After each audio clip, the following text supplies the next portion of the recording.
Well, did you know that 1 in 15 homes test positive for radon? That's right, 1 in 15 test positive for radon. And joining us this morning, we're going to talk just about that and how you can curb it in your home. Maybe if you're looking for a house too, you want to get that covered in the inspections as well. I'm also going to ask the folks in the back here to queue up a Tony, and we want to bring in Tony here this morning. Hey, Tony, how are you?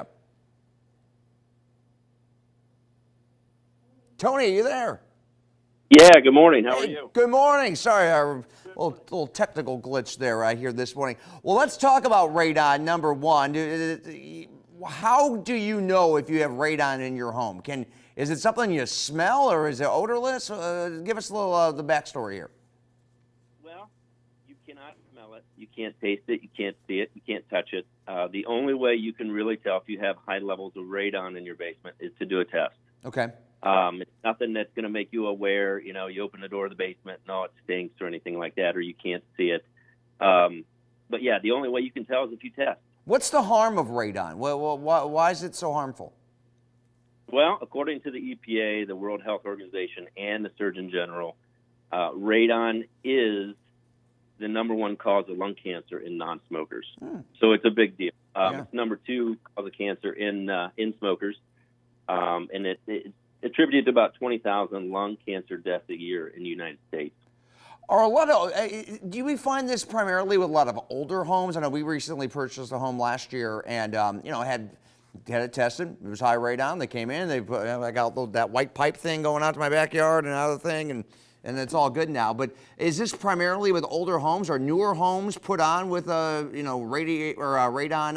mitigation already? Well, not necessarily. Age of home it is a factor, but basically it's geology. It's where your house is located. In the United States and in Ohio especially, radon comes from uranium deep down in the soil. So we're looking more at geology and, what's underneath the house at a lower level. Once we establish, we have the source, which is the uranium that creates the radon gas, then we look at the structure. New whole house, old house.